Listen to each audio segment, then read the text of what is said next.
জুলাইয়ের প্রথম প্রহরে অভ্যুত্থানের শহীদদের স্মরণ, আত্মত্যাগ বৃথা যাবে না, দেশ গড়তে রংপুরে এনসিপির জুলাই পদযাত্রা। গণ অভ্যুত্থানের এক বছরে দূরত্ব বেড়েছে রাজনৈতিক শক্তির, অভ্যুত্থানকে রাষ্ট্রীয় কাঠামোয় অন্তর্ভুক্তির তাগিদ। প্রশাসনের সদিচ্ছার অভাবে বারবার পেছাচ্ছে জাকসু নির্বাচন, অভিযোগ শিক্ষার্থী ছাত্র সংগঠনের অনভিজ্ঞতার অজুহাত কর্তৃপক্ষের। এবং জ্বালানি মজুদের সক্ষমতা বাড়াতে নজর নেই বিপিসির, ঝুলে রয়েছে ইস্টার্ন রিফাইনারির দ্বিতীয় ইউনিট।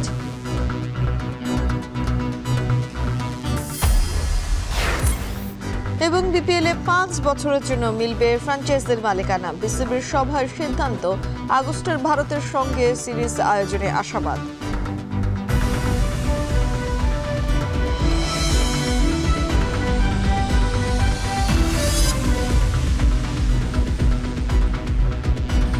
স্বাগত, এখন বাণিজ্যে আপনাদের সঙ্গে আছি তানজিলা খান মিম। গণ অভ্যুত্থানের বর্ষপূর্তিতে জাতীয় নাগরিক পার্টি এনসিপির পদযাত্রা কর্মসূচি শুরু আজ। রংপুরের শহীদ আবু সাইদের কবর জিয়ারতের মাধ্যমে শুরু হচ্ছে দেশ গড়তে জুলাই পদযাত্রা নামে এই কর্মসূচি। এ নিয়ে আরও জানাতে রংপুরের পীরগঞ্জ থেকে যুক্ত হয়েছেন মোকাররম হোসেন। মোকাররম, জানাবেন কর্মসূচিতে কারা কারা যোগ দিয়েছেন ইতোমধ্যে এবং দিনব্যাপী কি কি কর্মসূচি রয়েছে দলটির?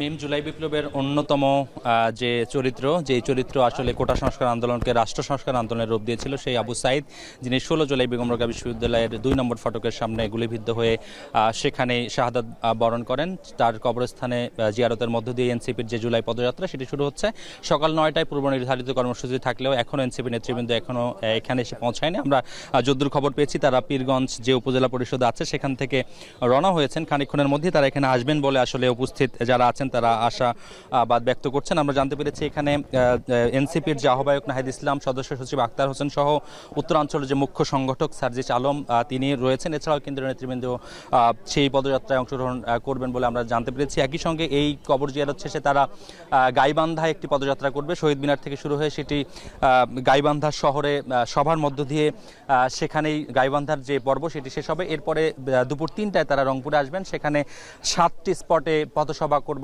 যে কর্মসূচি সেটি আমরা হাতে পেয়েছি। সেই 7টি স্পট হলো তারা বেগম রোকেয়া বিশ্ববিদ্যালয়ের যে প্রবেশদ্বার সেখান থেকে শুরু করবেন, এরপরে লালবাগ, শাপলা চত্বর, জাহাজ কোম্পানি মোড়, ধাপ, মেডিকেল মোড় এবং জিলা স্কুল সংলগ্ন যে ডিসি মোড় আছে সেই জায়গায় 7টি স্পটে তারা পথসভা করবেন বলে আমরা জানতে পেরেছি। সেই পথসভাগুলো থেকে আসন্ন যে জাতীয় সংসদ নির্বাচন, সেই সংসদ নির্বাচনে অভ্যুত্থানের পক্ষের শক্তিদের পক্ষে ঐক্য গড়ে তোলা, একই সঙ্গে নির্বাচন ঘিরে যে দলগুলোর ঐক্য সেই ঐক্যকে প্রতিষ্ঠিত করা, একই সঙ্গে আওয়ামী যে ফ্যাসিস্ট শক্তিগুলো এখনো পর্যন্ত বিচারের সম্মুখীন হয়নি সেই বিচারের দাবিও যে জনসভাগুলো থেকে তোলা হবে। এবং সেই সঙ্গে বলা যায় যে জুলাইয়ের যে স্পিরিট, সেই স্পিরিটকে ধারণ করে যে বৈষম্যগুলোর বিরুদ্ধে আন্দোলন হয়েছিল সেই বৈষম্যগুলোকে দূর করে একটি সাম্য, মৈত্রী, ভ্রাতৃত্বের বাংলাদেশ যে গঠনের বার্তা সেটি তারা এই সমাবেশ থেকে দিবেন বলে আমরা জানতে পেরেছি। একই সঙ্গে তাদের যে উত্তরাঞ্চলের বিভিন্ন নির্বাচনী আসন আছে সেই নির্বাচনী আসনগুলোতে প্রার্থীদের পরিচয় করে দেওয়া, সেই পরিচয় করে দেবার যে বাস্তবতা সেটিও তারা করবেন বলে রাজনীতির মাঠে আলোচনা আছে। 10টার কিছু পরে হয়তো তারা এখানে এসে পৌঁছবেন। এখানে কবর জিয়ারতের পরে তাদের যে দ্বিতীয় পর্বের কর্মসূচি সেটি শুরু হবে। আমরা দিনভর তাদের বহরে থাকবো, পরের সংবাদে নিশ্চয়ই আমরা তাদের পরবর্তী অবস্থান সেটি জানাতে পারবো। মিম, রংপুর থেকে সরাসরি যুক্ত হয়েছিলেন মোকাররম হোসেন। বছর ঘুরে ফিরে এলো জুলাই, যে জুলাইয়ে হাজারো প্রাণের বিনিময়ে পতন হয়েছিল আওয়ামী লীগের আধিপত্যবাদের। জুলাইয়ের প্রথম প্রহরে কেন্দ্রীয় শহীদ মিনারে জাতীয় সঙ্গীত আর মোমবাতি প্রজ্বলনের মধ্য দিয়ে শহীদদের স্মরণ করে ছাত্রদল। কর্মসূচিতে অংশ নিয়ে বিএনপি নেতারা বলেন, শহীদদের আত্মত্যাগ স্মরণ করে নতুন আকাঙ্ক্ষা বাস্তবায়নে এগিয়ে যেতে হবে। সাজিদ আরাফাতের প্রতিবেদন। ঘড়ির কাঁটায় রাত 12টা, শুরু হলো অভ্যুত্থানের মাস, ফিরে এলো মহাকাব্যিক রক্তিম জুলাই। প্রথম প্রহরে কেন্দ্রীয় শহীদ মিনারে সমস্বরে আওয়াজ উঠল, আমার সোনার বাংলা, আমি তোমায় ভালোবাসি। এরপর শত শত মোমবাতির আলোকধারা, যে আলোয় স্মরণ করা হলো জুলাই আগস্ট গণ অভ্যুত্থানে হাজারো ছাত্র জনতার আত্মত্যাগকে। জুলাইয়ের বর্ষপূর্তি উপলক্ষে জাতীয়তাবাদী ছাত্রদলের উদ্যোগে আলোয় আলোয় স্মৃতি সমুজ্জ্বল কর্মসূচিতে অংশ নেন বিএনপি সিনিয়র নেতৃবৃন্দ ছাড়াও অন্যান্য সহযোগী সংগঠনের নেতাকর্মীরা। প্রথম প্রহরের আয়োজনে অংশ নিয়ে জুলাইয়ের উত্তাল দিনগুলোর কথা স্মরণ করে ছাত্রদল সভাপতি বলেন, অভ্যুত্থানের চেতনা রক্ষায় ছাত্রদল সব সময় চেষ্টা করবে। জুলাই আগস্টের গণ অভ্যুত্থান পরবর্তী বাস্তবতায় প্রায় 11 মাস অতিবাহিত হয়েছে। ছাত্রদল আজ গেস্টরুম প্রথা পুরোপুরি বিলুপ্ত ঘোষণা করেছে। জুলাই গণ অভ্যুত্থানের চেতনা রক্ষা করার জন্য ছাত্রদল ভ্যানগার্ড হিসাবে ভূমিকা পালন করবে, সেই প্রতিজ্ঞা করছি। বিএনপি নেতারা বলেন, জুলাই অভ্যুত্থান কোনো নির্দিষ্ট দলের নয়, আপামর ছাত্র জনতার অভ্যুত্থান।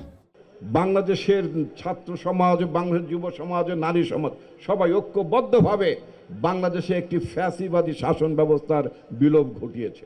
এটা কোনো একক রাজনৈতিক দলের কৃতিত্ব না। আমরা বলি না এটা আমরা বিএনপি করেছি, আমরা কখনই বলি না এটা শুধু তারেক রহমান করেছেন। বাংলাদেশের আপামর মানুষ এটি সম্ভব করেছে। হাজার হাজার ছাত্র জনতার রক্তের বিনিময়ে, সে আমার ভাই সাইদ, চট্টগ্রামের ছাত্রদল নেতা ওয়াসিম সহ হাজার হাজার ছাত্র জনতার রক্তের বিনিময়ে আমরা আজকে ফ্যাসিস্ট খুনি হাসিনা মুক্ত বাংলাদেশ পেয়েছি। ওয়াসিমের রক্তের বিনিময়ে, সাইদের রক্তের বিনিময়ে সেই রক্ত কখনই বৃথা যাবে না। বিএনপি সিনিয়র যুগ্ম মহাসচিব রুহুল কবির রিজভী বলেন, শহীদদের আত্মদানকে কোনোভাবে বৃথা হতে দেয়া যাবে না। বাধা এলেও গণতন্ত্রের মূল্যবোধ প্রতিষ্ঠায় কাজ করতে হবে। তাদের আত্মদান এবং তাদের দেখানো যে পথ, যে জন্য তারা জীবন দিয়েছে, সেইটা আমাদের এখন বাস্তবায়ন করতে হবে। এই সংগ্রাম আরো কঠিন, এই সংগ্রাম বাস্তবায়ন করতে হলে আরো বাধা আসবে, কিন্তু সেই বাধাকে তোমাদের ফেলে ফেলে সত্যিকার অর্থেই আমরা একটি স্বাধীন গণতন্ত্র এবং গণতন্ত্রের মূল্যবোধ প্রতিষ্ঠা করব। জুলাইয়ের চেতনা ধারণ করে অভ্যুত্থানের বর্ষপূর্তি উপলক্ষে ধারাবাহিকভাবে শহীদদের স্মরণে মাসব্যাপী বিভিন্ন কর্মসূচি ঘোষণা করে সংগঠনটি। আমাদের বাংলাদেশ জাতীয়তাবাদী সাজিদ আরাফাত, এখন, ঢাকা। তারুণ্যের রক্তস্নাত জুলাই আন্দোলনের আহতরা বলছেন, 16 বছরের স্বৈরাচারী শাসনের বিরুদ্ধে সম্মিলিত বিস্ফোরণ ছিল জুলাই। ঢাকা বিশ্ববিদ্যালয় থেকে এই আন্দোলন শুরু হলেও মুক্তিকামী মানুষ একে সামগ্রিক রূপ দিয়েছিল নিজেদের প্রয়োজনে। জুলাইয়ের বর্ষপূর্তিতে গণমানুষের পর্যবেক্ষণ তারা যতটা চেয়েছিলেন ততটা হয়নি। বিশ্লেষকরা বলছেন, গণমানুষের রক্তের দামে রচিত জুলাই ব্যর্থ হলে আবারও স্বৈরাচার নেমে আসতে পারে এই ভূখণ্ডে। দেখুন আনজার লিমনের প্রতিবেদন, সঙ্গে ছবি তুলেছেন মিরাজুল ইসলাম। স্বৈরাচার পালিয়ে যাবার খবরে জনতার বাঁধ ভাঙা উচ্ছ্বাস। তবে অধীর অপেক্ষার এই মুহূর্তে পৌঁছার অভিযাত্রা সহজ ছিল না।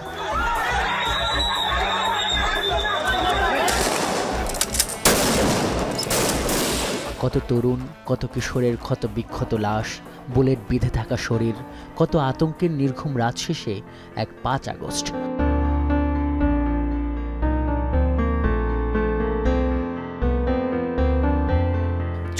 জুলাই খ্যাত এই দিনটিকে আশি আশি করছিল জুলাইয়ের শুরু থেকেই। শহরের দেয়ালে দেয়ালে বিপ্লবীদের ফেলে যাওয়া স্মৃতিতে যে তারিখ চিহ্নিত এক বিরাট পরিসমাপ্তির শুরু নামেই।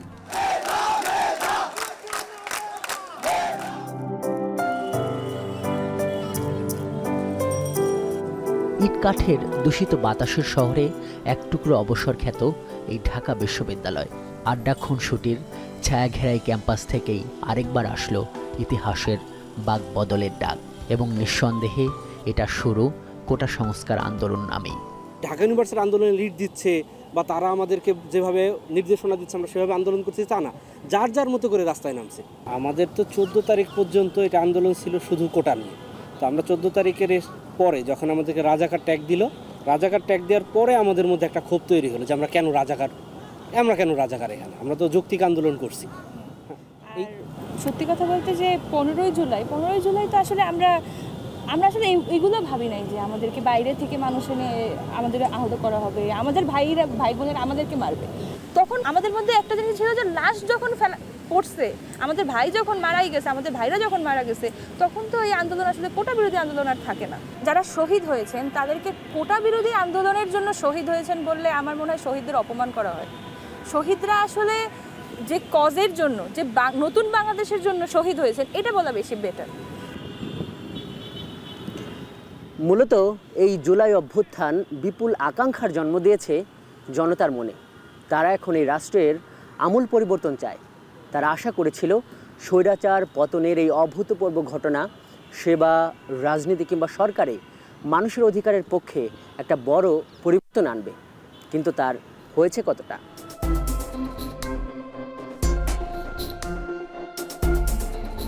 আমি এখনো দেখাইতে পারি না, আমি শেষমেশ আসেই বললাম আমার দুনিয়ার পেটে ব্যথা, 7 মাসের গর্ভবতী আমি।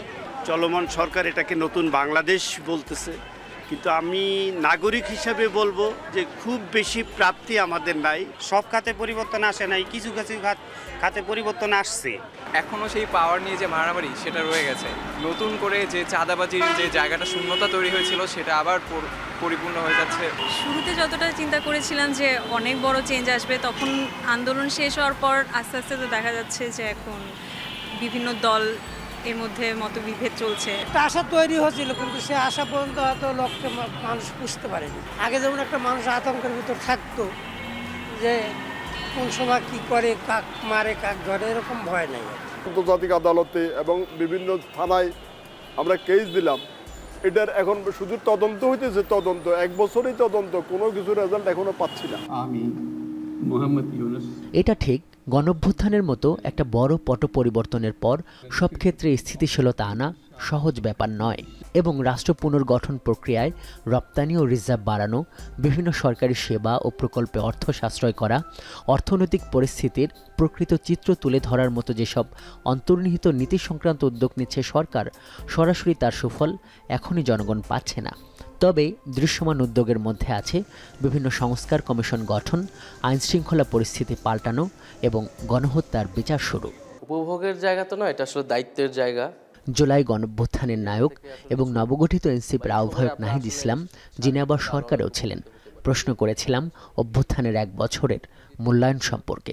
বাস্তবতা ভিন্ন। একটা গণঅভ্যুত্থানের পরে 15-16 বছরের সব ময়লা সাফ করার দায়িত্ব একটা সরকারের 1 বছরের মধ্যে। তারপরেও তার রাজনৈতিক সমর্থন আসলে সেই অর্থে দলের সমর্থন নাই, একেবারে সাধারণ মানুষের সমর্থনে আছে। ফলে কিন্তু আমরা তো গণঅভ্যুত্থানের আকাঙ্ক্ষা প্রত্যাশা আমাদেরও তো ছিল, সেটা সরকার বাস্তবায়ন জায়গা থেকে অনেক জায়গায় অপ্রাপ্তি রয়েছে বলে তো এটা আমরা স্বীকার করবো অবশ্যই। বাস্তবতা হলো গণঅভ্যুত্থানের পর গেল 1 বছর ধরে পতিত সরকারের বিরুদ্ধে অবস্থান করা রাজনৈতিক শক্তিগুলোর মধ্যে দূরত্ব বেড়েই চলেছে, এবং এ কারণে শঙ্কাও তৈরি হয়েছে কাঙ্ক্ষিত সংস্কার এবং নির্বাচন নিয়েও। এই বিশ্লেষককে প্রশ্ন করেছিলাম, তাহলে ভবিষ্যৎ কি? এই অভ্যুত্থানে মানুষ যেভাবে অকাতরে জীবন দিচ্ছে, বাচ্চা বাচ্চা ছেলেরা, এত কষ্ট লাগে, তারপরে যে পঙ্গু হয়ে পড়ে আছে, এদের প্রতি আমাদের একটা দায়িত্ব নাই? আমাদের দেশের লোকরা আসলে খুব, যারা এলিট, ভীষণ স্বার্থপর আর ভীষণ দেশপ্রেমের অভাব। এবার প্রতারিত হলে পরে বাংলাদেশে হয় একটা খুব রক্তক্ষয়ী কিছু হবে, অথবা এটা বহুদিনের জন্য পোস্টপোন্ড হয়ে যাবে। কারণ মানুষ রাস্তায় নামতে যাবে না তো, কেন আমি মারা যাব, কিসের জন্য? ওই স্পিরিটটা তো চলে যাবে মানুষের। এই রাজনীতি বিশ্লেষক বলছেন, জুলাই অভ্যুত্থানের দায়মুক্তি ও চেতনা সংবিধানে সংস্থাপন করতে না পারলে ব্যর্থ হবে গণমানুষের ত্যাগ। তিনি এও বলছেন, সংস্কার ও রাষ্ট্রের মূল কাঠামোতে এখনও জুলাই অভ্যুত্থানকে অন্তর্ভুক্ত করতে না পারায় নিরাপত্তা শঙ্কা থেকেই যাচ্ছে এই অভ্যুত্থানে অংশ নেয়া সব শ্রেণীর মানুষের। আজহার লিমন, এখন, ঢাকা। জ্বালানি তেলের জন্য বাংলাদেশ পুরোপুরি আমদানি নির্ভর। বিশ্বের অধিকাংশ দেশ জ্বালানি নিরাপত্তা নিশ্চিতে মজুদের সক্ষমতা বাড়ালেও নজর নেই বাংলাদেশের। ফলে মধ্যপ্রাচ্যে যুদ্ধ বাঁধলেই জ্বালানি নিয়ে তৈরি হয় উদ্বেগ। মজুদের সক্ষমতা বাড়াতে 1 যুগ আগে ইস্টার্ন রিফাইনারির 2টি ইউনিট নির্মাণের উদ্যোগ নেওয়া হলে ঝুলে রয়েছে প্রকল্পটি। যদিও বিপিসির চেয়ারম্যান বলছে $3.5 বিলিয়ন প্রকল্পটি বাস্তবায়নে পাওয়া গেছে বিদেশি অংশীদার। আরও জানাচ্ছেন হাজারা শিউলি। বাংলাদেশ পেট্রোলিয়াম কর্পোরেশনের হিসেবে দেশের জ্বালানি তেলের চাহিদা বছরে প্রায় 65 লাখ মেট্রিক টন। একমাত্র সরকারি তেল শোধনাগার ইস্টার্ন রিফাইনারি তেল আমদানি করে পরিশোধন করতে পারে মাত্র 15 লাখ টন। বাকিটা পরিশোধিত তেল আমদানি করতে হয় বিপিসিকে। জ্বালানি তেলের চাহিদা বাড়লেও 1968 সালে প্রতিষ্ঠার পর দীর্ঘ 57 বছরেও ইআরএল এর সক্ষমতা বাড়ানো হয়নি। উৎপাদন বাড়াতে 2012 সালে সরকার ইস্টার্ন রিফাইনারির ইউনিট 2 করার উদ্যোগ নিলেও 1 দশক ধরে ঝুলে রয়েছে প্রকল্পটি। 2015 সালে প্রথম ইউনিটের নির্মাতা প্রতিষ্ঠান ফ্রান্সের কোম্পানি টেকনিপের সঙ্গে সমঝোতা স্মারক সই করে বিপিসি। ওই বছরেই ফরাসি কোম্পানিটি কারিগরি ও আর্থিক প্রস্তাবনা জমা দিলেও আমলাতান্ত্রিক জটিলতা ও বারবার সিদ্ধান্ত পরিবর্তনে আলোর মুখ দেখেনি প্রকল্পটি।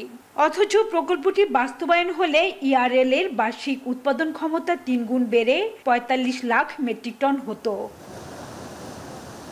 মজুদের সক্ষমতা কম থাকায় বিশ্ব বাজারে জ্বালানি তেলের মূল্য বাড়লে বা মধ্যপ্রাচ্যে যুদ্ধ বাঁধলে জ্বালানি তেল নিয়ে উদ্বেগ বাড়ে। এর মধ্যে সৌদি আরব ও কাতারের জ্বালানি খাতের বিভিন্ন প্রতিষ্ঠান এ বিষয়ে আগ্রহ দেখালেও 2024 সালের জুলাইয়ে বিতর্কিত প্রতিষ্ঠান এস আলম গ্রুপের অর্থায়নে প্রকল্পটি করার সিদ্ধান্ত নেয় আওয়ামী লীগ সরকার।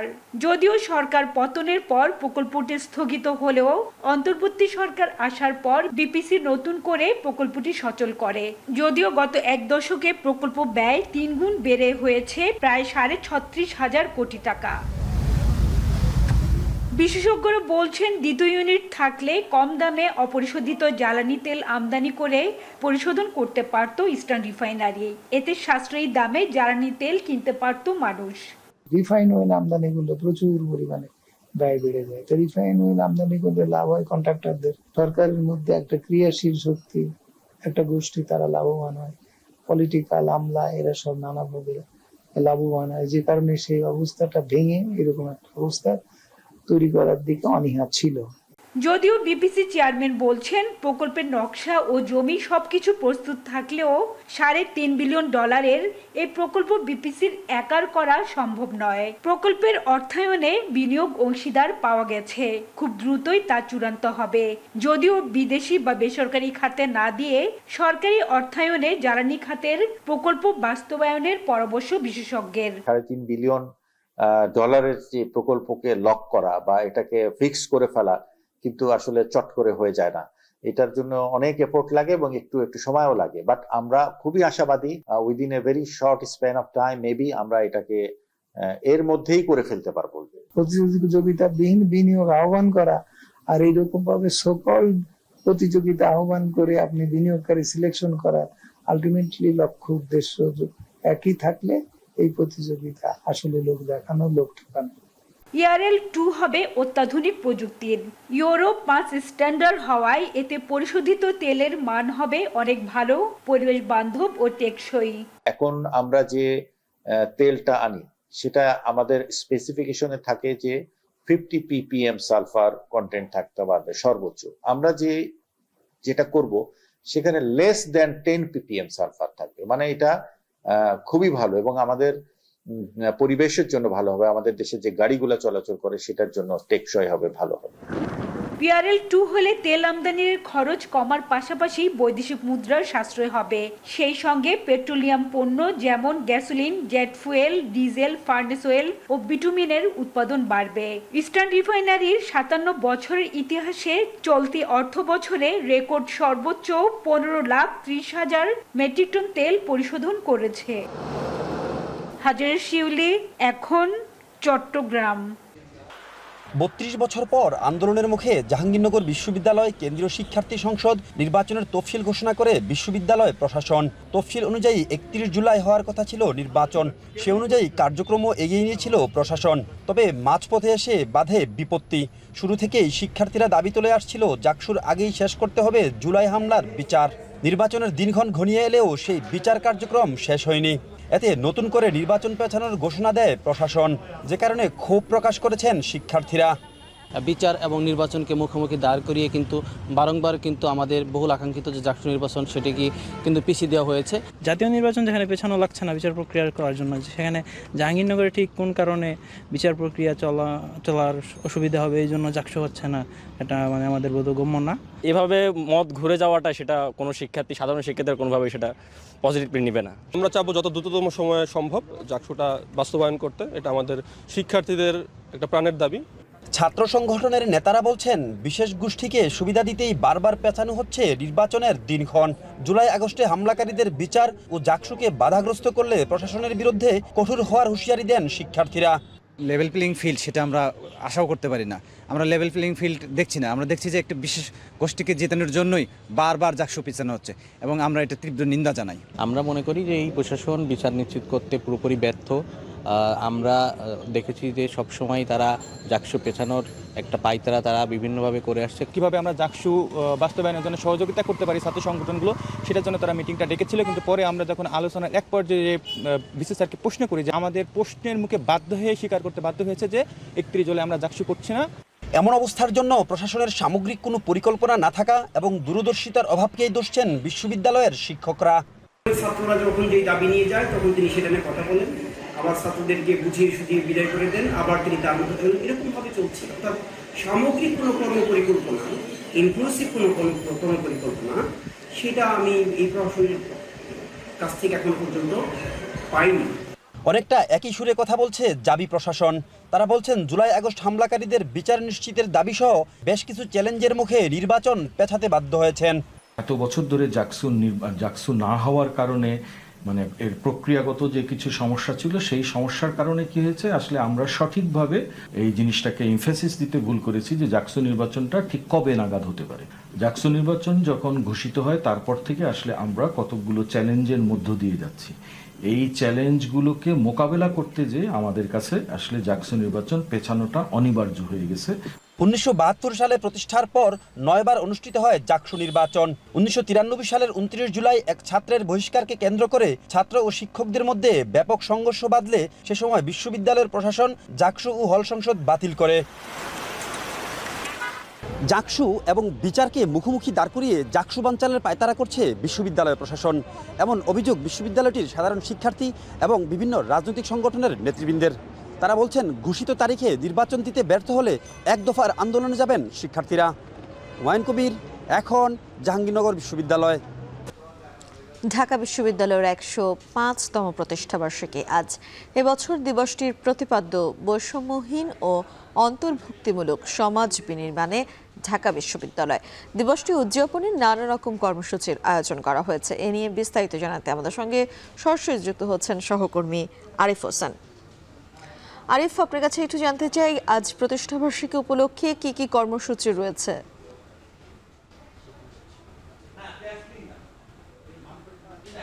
সকাল থেকে দেখছি নানা কর্মসূচিতে ঢাকা বিশ্ববিদ্যালয়ের 104তম যে প্রতিষ্ঠাবার্ষিকী সেটি পালন করা হচ্ছে। 105 বছরে পদার্পণ করলো ঢাকা বিশ্ববিদ্যালয়। 1921 সালে প্রতিষ্ঠিত হওয়ার পরেই এই বিশ্ববিদ্যালয় কিন্তু বিশ্বের অন্যান্য বিশ্ববিদ্যালয়ের পাশাপাশি তার নাম লিখিয়ে ফেলেছে এবং বিশ্ববিদ্যালয়ে সারা পৃথিবীর মধ্যে অন্যতম একটি জায়গা দখল করে নিয়েছে। আগেও ছিল, এখনও আছে।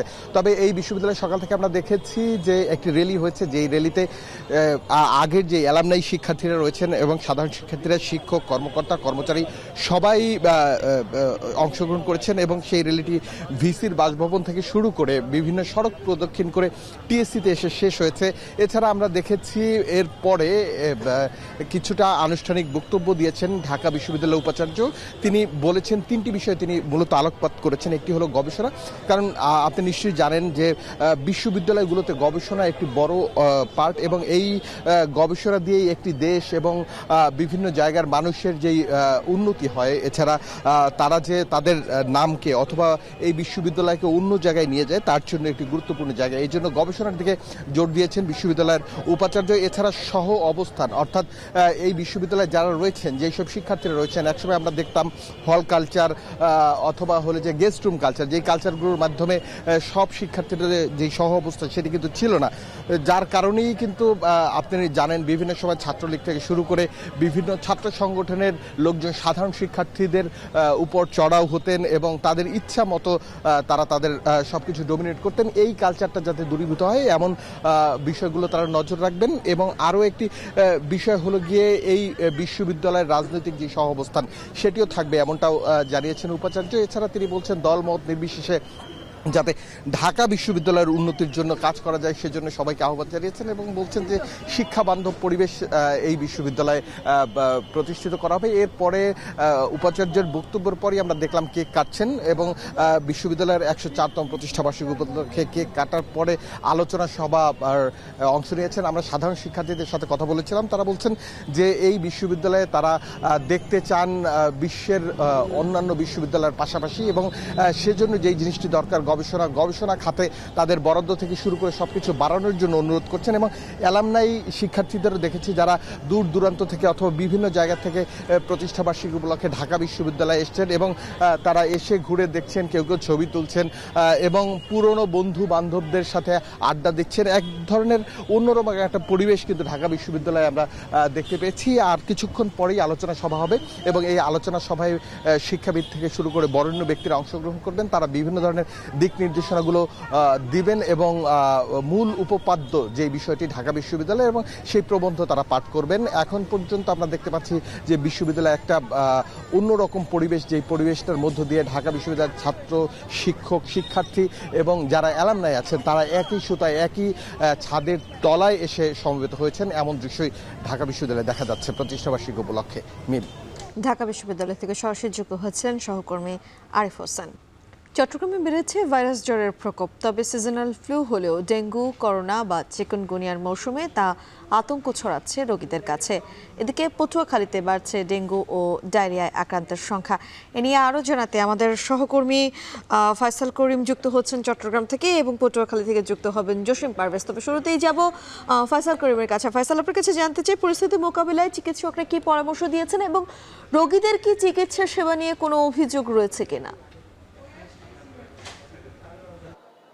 আমরা আসলে যেটি জানি যে এই মৌসুমটাতে বাড়তি জ্বরের রোগী পাওয়া যায়। চট্টগ্রাম মেডিকেল কলেজ হাসপাতালেই তার প্রমাণ মেলে। আমরা এখনও দেখছি যে চট্টগ্রাম মেডিকেল কলেজ হাসপাতালে যেই মেডিসিন ওয়ার্ডগুলো আছে সেগুলো কিন্তু 3 থেকে 4 গুণ রোগী ভর্তি আছে এবং আমরা যেটি দেখেছি যে আসলে যে ওয়ার্ডগুলো আছে সেগুলো কিন্তু বাড়তি রোগীর চাপে সেখানে ওয়ার্ডের সামনে মেঝেতে বেড বিছিয়ে তারপর রোগীদের চিকিৎসা করা হচ্ছে। এবং এখন যে ওয়ার্ডটির সামনে আমরা আছি এটি 16 নম্বর ওয়ার্ড।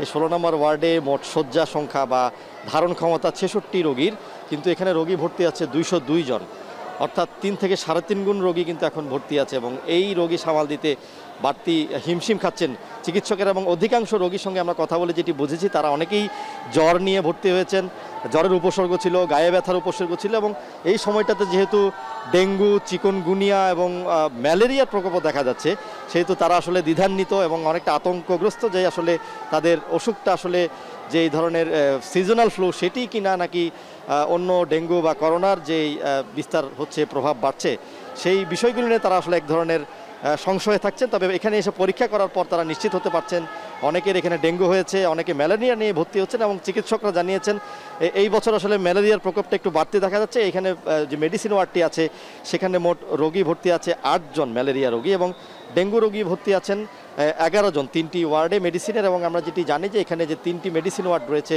সেটিতে 3 থেকে 4 গুণ রোগীর থাকে প্রতি বছর এই সময়ে এবং এখনও আছে মোট 471 জন রোগী কিন্তু ভর্তি আছে 3টি মেডিসিন ওয়ার্ডে এবং এই রোগীর যে চিকিৎসা সেটা দিতে কিন্তু হিমশিম খাচ্ছেন। এবং চট্টগ্রামের বিভিন্ন প্রত্যন্ত জায়গা থেকে কিন্তু এখানে রোগীরা আসেন, ফেনী, নোয়াখালী থেকেও আসেন। তবে এই হাসপাতালে আসলে যেই ধারণ ক্ষমতা সেই ধারণ ক্ষমতার কারণে তারা এসে সেভাবে চিকিৎসা পান না। তবে আমরা দেখছি যে এই সব ফ্লুর মধ্যে বা সিজনাল ফ্লুর মধ্যে কিন্তু করোনার প্রকোপটা বাড়ছে।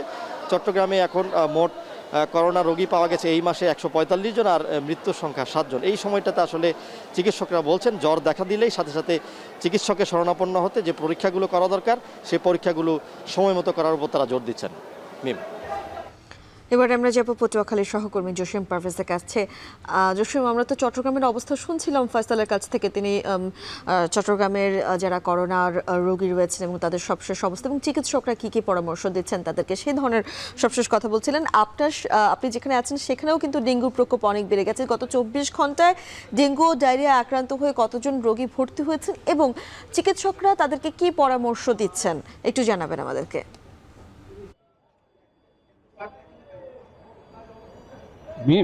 পটুয়াখালী যে মেডিকেল কলেজ হাসপাতাল, সেটি কিন্তু উপকূলীয় অঞ্চলের যে সবচেয়ে অতি গুরুত্বপূর্ণ এবং আধুনিক চিকিৎসা সেবা প্রদান করে আসছে। তবে এখানকার যে জনসংখ্যা এবং এখানকার যে চর অঞ্চল, সেই চর অঞ্চলের তুলনায় এখানে 250 শয্যার এটি অনেক অপ্রতুল সিট বলেছেন এখানকার রোগীরা। তো এখানকার যে এই পটুয়াখালী সদর হাসপাতাল এবং পটুয়াখালী জেলায় গত 24 ঘন্টায় 25 জন ডেঙ্গু রোগী আক্রান্ত হয়ে ভর্তি হয়েছেন এবং ইতিমধ্যেই 11 জন সুস্থ হয়ে বাড়ি ফিরে গেছেন। এছাড়া এখন মোট ভর্তি রয়েছেন 75 জন। কিন্তু আপনাকে আরও জানিয়ে রাখি, 1 জানুয়ারি থেকে এখন পর্যন্ত পর্যন্ত প্রায় 585 জন ডেঙ্গু রোগী শনাক্ত হয়েছে এবং চিকিৎসা নিয়েছেন, এমনটি জানিয়েছেন এখানকার সিভিল সার্জন। এবং একই সঙ্গে কিন্তু ডায়রিয়াও সমতালে বেড়ে চলছে। যে গত 24 ঘন্টায় পটুয়াখালীতে 35 জন ডায়রিয়া রোগী আক্রান্ত হয়ে চিকিৎসাধীন রয়েছেন এবং সুস্থ হয়ে ফিরেছেন 27 জন। মোট ভর্তি এখন রয়েছেন প্রায় 78 জন।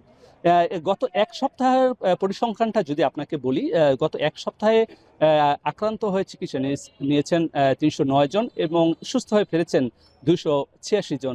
গত এক মাসের পরিসংখ্যানটাও যদি আপনাকে জানিয়ে রাখি, ডায়রিয়ায় আক্রান্ত হয়েছে 920 জন এবং সুস্থ হয়ে ফিরেছেন 918 জন। তবে মৃত্যুর কোনো খবর পাওয়া যায়নি। তো এইখানকার যে চিকিৎসক, তারা বিশেষজ্ঞরা বলেছে যে এখন যে বৈশ্বিক যে উষ্ণতা এবং জলবায়ু পরিবর্তনের প্রভাবে এই মৌসুমে ডায়রিয়া এবং ডেঙ্গু আক্রান্তের সংখ্যা বাড়ছে বিগত বছরগুলোতে। তার ধারাবাহিকতাই কিন্তু এই উপকূলীয় অঞ্চলেও পটুয়াখালীতেও ডায়রিয়া এবং ডেঙ্গু আক্রান্তের সংখ্যা সমতালে বেড়ে চলছে। সেটি পরিষ্কার পরিচ্ছন্নতা এবং ডেঙ্গু সচেতনতামূলক প্রচার অভিযান আরও জোরালো করলে এই সংখ্যা আরও কমবে বলে এমনটি জানিয়েছে। এই ছিল আমার কাছে সবশেষ। পটুয়াখালী থেকে সরাসরি যুক্ত হয়েছিলেন জসিম পারভেজ। বিদ্যুতের চাহিদা মেটাতে সরকার বিকল্প হিসেবে নওগাঁর বিভিন্ন সড়কে সোলার প্যানেল চালিত ল্যাম্প পোস্ট স্থাপন করেছিল। তবে 5 বছর চলার পর এগুলো 70% এখন অকেজ। এতে প্রতিনিয়ত দুর্ভোগ পোহাতে হচ্ছে পথচারীদের। তাই এগুলো দ্রুত সংস্কারের দাবি এলাকাবাসীর। নওগাঁ প্রতিনিধি আব্বাস আলী তথ্যচিত্র প্রতিবেদন। নওগাঁ সদর উপজেলার তালতলী থেকে দুবলহাটি হয়ে কাঠখইর বাজার পর্যন্ত প্রায় 15 কিলোমিটার দীর্ঘ রাস্তা এক আতঙ্কের নাম। সন্ধ্যার পর চুরি ও ছিনতাইয়ের ভয়ে এ রাস্তা দিয়ে চলাচল করে না কেউ। 2015-16 ও 2016-17 অর্থ বছরে টিআর ও কাবিটা প্রকল্পের আওতায় এই সড়কে বসানো হয় প্রায় 200টি সোলার ল্যাম্পপোস্ট। ফলে সন্ধ্যার পর নিচ থেকেই জ্বলে উঠত বাতিগুলো। ভ্যান, রিকশা থেকে শুরু করে বিভিন্ন যানবাহন, এমনকি পথচারীরাও নির্বিঘ্নে চলাচল করতে পারত। কিন্তু 5 বছর না যেতেই সড়ক বাতিগুলো অকেজ হয়ে পড়েছে। বছরের পর বছর এগুলো নষ্ট হয়ে পড়ে থাকায় দ্রুত সংস্কারের দাবি এলাকাবাসীর। আগে মোটামুটি সুবিধা, মানে পরিবেশ, সুন্দর পরিবেশ ছিল, আলো জ্বলিচ্ছিল, মানুষজন রাস্তাঘাটে যাচ্ছিল, খুব ভালো লাগছিল। যাতায়াতে খুব অসুবিধা দূর করতেছে, অনেক সময় রাস্তাঘাটে ছিনতাই হইতেছে। সব চুরি কাটলি চলে গেছে, যা ফাঁকা পড়া আছে, এখন এই অবস্থায় আছে। এখন কতদিন থাকবে সেটা একমাত্র সরকারের লক্ষ্য দিবে। যখন এই ল্যাম্পপোস্টগুলো নেই তখন এটা 8টার পরেও মানুষগুলো এই দিক দিয়ে যেতে অনেক ভয় পায়। অনেক বাল্ব নষ্ট আছে, অনেকগুলো খুঁটি খাম্পা নষ্ট হয়ে গেছে, ব্যাটারি নেই, সোলার নষ্ট হয়ে গেছে, এসব আর নাই। তো অনেকগুলো জ্বলে না। নিয়মিত রক্ষণাবেক্ষণের অভাব, দীর্ঘদিন মেরামত না করা, প্রাকৃতিক দুর্যোগ সহ নানা কারণে নষ্ট হয়ে যায় সড়ক বাতিগুলো। তবে এরই মধ্যে এগুলো সংস্কারে বরাদ্দ চাওয়া হয়েছে বলে জানান এ কর্মকর্তা। আমাদের দুর্যোগ ব্যবস্থাপনা অধিদপ্তর থেকে আমাদেরকে একটি পত্র প্রদান করা হয়েছিল, এগুলির হালনাগাদ তথ্য আমাদের কাছে চেয়েছিল। আমরা যথাসময়ে এই তথ্যগুলি অধিদপ্তরে প্রেরণ করি এবং অধিদপ্তর আমাদেরকে আশ্বাস দিয়েছে খুব শীঘ্রই এগুলি মেরামতের জন্য পদক্ষেপ গ্রহণ করবে। আমি আশা করছি খুব শীঘ্রই এগুলি মেরামতের জন্য আমাদের অধিদপ্তর পদক্ষেপ গ্রহণ করবে। 2015-16 থেকে শুরু করে 2019-20 অর্থবছর পর্যন্ত জেলায় প্রায় 7,500 সোলার ল্যাম্পপোস্ট স্থাপন করা হয়, যেখানে ব্যয় হয় প্রায় 43 কোটি টাকা। এর মধ্যে এখনও অকেজো প্রায় 70% সড়কবাতি। এখন নওগাঁ। ভারতের তেলেঙ্গানা রাজ্যে রাসায়নিক কারখানায় বিস্ফোরণে নিহতের সংখ্যা বেড়ে দাঁড়িয়েছে কমপক্ষে 17 জনে, আহত 30 জন। হায়দ্রাবাদের সিগাচি ইন্ডাস্ট্রিজ প্রাইভেট লিমিটেড নামে ওই কারখানাটির কার্যক্রম 90 দিনের জন্য বন্ধ ঘোষণা করা হয়েছে। পলিমার, ব্লেন্ড, লুব্রিক্যান্ট আর ওষুধ, খাবার প্রসাধনী ও রাসায়নিক শিল্পে ব্যবহৃত নানা উপকরণ উৎপাদন করে প্রতিষ্ঠানটির সংশ্লিষ্ট ফার্মাসিউটিক্যাল বিভাগ জানায়, সোমবারের বিস্ফোরণে কারখানার মূল উৎপাদন ইউনিট ধসে পড়ে, রিঅ্যাক্টর বিস্ফোরিত হয়ে এই ঘটনা ঘটে। হতাহতদের বেশিরভাগই ধ্বংসস্তূপে আটকা পড়েন, সেখান থেকে প্রায় 30 জনকে উদ্ধার করা হয়।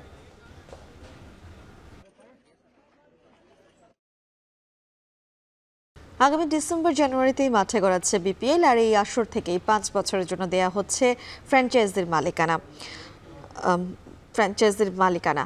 দায়িত্ব নেওয়ার 1 মাসের মধ্যে তৃতীয় সভা করে এমন সিদ্ধান্তের কথা জানালেন বিসিবি প্রধান আমিনুল ইসলাম বুলবুল। 6 ঘন্টার বৈঠকে নেওয়া হচ্ছে ক্রিকেটের বিকেন্দ্রীকরণ ও মান উন্নয়নের নানা সিদ্ধান্ত। সভা শেষে ব্রিফিংয়ে আরও জানানো হয়, আগস্টেই ভারতের সঙ্গে সিরিজ নিয়ে এখনও আশাবাদী বিসিবি। আরও জানাচ্ছেন নোমান আবদুল্লাহ। একটু ধৈর্য ধরেন প্লিজ, একটু সাহস দিন, একটু ধৈর্য ধরেন, আমরা আপনাদেরকে will not let you down. BCB সভাপতির কথাটা পরিচিত মনে হচ্ছে না? কাতার বিশ্বকাপ জয়ের আগে অবিশ্বাস্য এক হারের পর ঠিক এই কথাটাই বলেছিলেন আর্জেন্টাইন জাদুকর লিওনেল মেসি। বেসামাল দেশের ক্রিকেট সামাল দিতে তেমন কোনো ম্যাজিক নিয়ে কি হাজির হবেন দেশের ক্রিকেটের প্রথম টেস্ট সেঞ্চুরিয়ান? উত্তর দেবে সময়। তবে আপাতত স্বঘোষিত টি-20 ইনিংস খেলতে এসে দাপিয়ে বেড়াচ্ছেন বিসিবি প্রধান।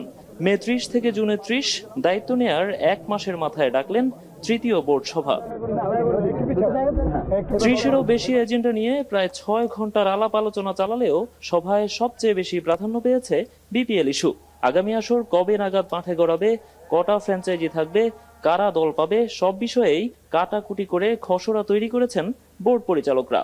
সঙ্গে আগের ভুলের পুনরাবৃত্তি এড়াতে নেওয়া হচ্ছে নানা পদক্ষেপও। বিপিএল এর আপনার টাইম ফ্রেমটা ঠিক হয়েছে, ডিসেম্বর-জানুয়ারি, মিনিমাম 5 ইয়ারের জন্য টিম দিয়ে দেওয়া হবে। তারপরে new financial model will be established with discussion with franchise. আগের মতো না, নতুন ভাবে আলোচনায় ছিল ভারত সিরিজও। আগস্টে ওয়ানডে আর টি-20 সিরিজ খেলতে বাংলাদেশে আসার কথা থাকলেও পেছানোর আবদার করেছে ভারতীয় ক্রিকেট বোর্ড। তবে পূর্ব নির্ধারিত সময়েই সিরিজ আয়োজনের সর্বাত্মক চেষ্টা চালাচ্ছে বিসিবি। তার আগে জুলাইয়ে পাকিস্তানের বিপক্ষে সিরিজ নিয়েও আছে আলাদা ভাবনা। ইন্ডিয়া টোরের যেটা হচ্ছে, ইন্ডিয়া টোরের একটা ডিসকাশন হচ্ছে, এটা প্রেসিডেন্ট সাহেব বলবে, শুনেছেন আপনারা হয়তো। আমাদের সাথে আলোচনা হচ্ছে, আমরা বিসিসি এর সাথে অলরেডি কথা বলেছি এবং আমরা হয়তো এটা খুব শীঘ্রই আপনাদের কাছে জানাবো যে আমাদের কি হচ্ছে, এবং পজিটিভ ডিসকাশনই হচ্ছে। পাকিস্তান আসছে এখানে, সেজন্য আজকে একটা ছোট কমিটি করে দেওয়া হয়েছে টু ওভারসি দ্য ট্যুর। আইসিসির হয়ে বিশ্বের বিভিন্ন দেশে ক্রিকেট জাগরণে কাজ করে যাওয়া বুলবুলের কমিটি জোর দিচ্ছে ক্রিকেটের বিকেন্দ্রীকরণে। অন্য সবার মতো মুখের বুলি না বানিয়ে এর বাস্তবায়নে নানামুখী সিদ্ধান্ত হয়েছে বোর্ড সভায়। জেলা বিভাগীয় পর্যায়ে কোচ, আম্পায়ার, ক্রিকেটারদের মানোন্নয়নও আছে ভাবনায়। একটা হচ্ছে গোপীবাগে, হ্যাঁ, আর ইন্দিরা রোড। সে আমরা 2-3টা মাঠে মাল্টিপারপাস, মিঠু ভাই যেটা বললো, মাল্টিপারপাস ক্রিকেটই প্র্যাকটিস হবে সেখানে, কিন্তু সেখানে ক্লাবও করবে, ফার্স্ট ডিভিশন ক্লাবও করবে আর কমিউনিটিও করবে, so that everybody can use that facility. সেই সাইমন টাফেলকে আমরা তার আন্ডারে আমরা তাকে 3 বছরের এটা কন্ট্রাক্ট, 3 বছরে ফেজ 1, ফেজ 2, ফেজ 3-তে গিয়ে করা হবে। প্লাস বেসিক্যালি এটা দিয়ে আমরা আরও কিছু 10, 15, 20 জন আম্পায়ার ট্রেনার তৈরি করা হবে। ডিসিশন নেওয়া হয়েছে যে বিপিএল কমিটিতে বাইরের লোককেও ইনভলভ করা হবে।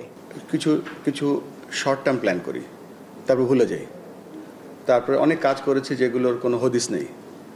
আমরা চেষ্টা করব এমন কিছু করতে যেটা পার্মানেন্টলি থাকবে। আমরা পার্মানেন্ট না, বাট আমাদের কাজগুলো যেন পার্মানেন্ট থাকে। যেই আসুক সে যেন স্বস্তিতে কাজটা শেষ করতে পারে। সো চেষ্টা করব যে এমন কিছু করতে যে যেই আসুক সে যেন সেখান থেকে ক্যারি আউট করতে পারে। এসবের মধ্যেই উঠে আসে জাতীয় দলের ক্যাপ্টেন্সি ইস্যুও। তবে সিরিজ চলাকালে এসব নিয়ে কথা বলতে রাজি নন বিসিবি বস। আমরা করে ফেলছি কবে থেকে কবে। নোমান আব্দুল্লাহ, এখন ঢাকা। শেষ করছি এখন বাণিজ্য, এখন টেলিভিশন।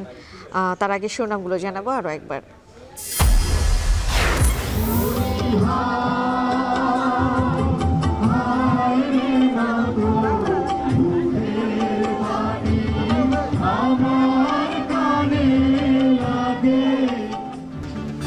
জুলাইয়ের প্রথম প্রহরে অভ্যুত্থানের শহীদদের স্মরণ, দেশ গড়তে রংপুরে এনসিপির জুলাই পদযাত্রা।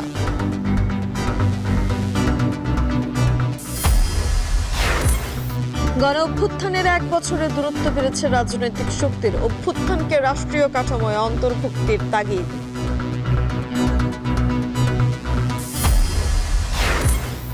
প্রশাসনের সদিচ্ছার অভাবে পেছাচ্ছে জাকসু নির্বাচন, অভিযোগ শিক্ষার্থী ছাত্র সংগঠনের, অনভিজ্ঞতার অজুহাত কর্তৃপক্ষের। জ্বালানি মজুতের সক্ষমতা বাড়াতে নজর নেই বিপিসির, ঝুলে রয়েছে ইস্টার্ন রিফাইনারির 2য় ইউনিট।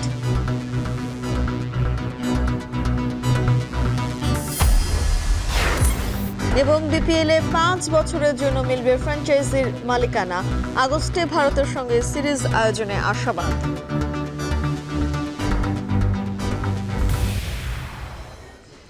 এই ছিল এখন বাণিজ্যে। এখন টেলিভিশন ওয়েবসাইটে দেখুন www.ekon.tv, ফেসবুকে দেখুন facebook.com/tv.ekon, এছাড়া ইউটিউবে দেখুন youtube.com/c/ekontv।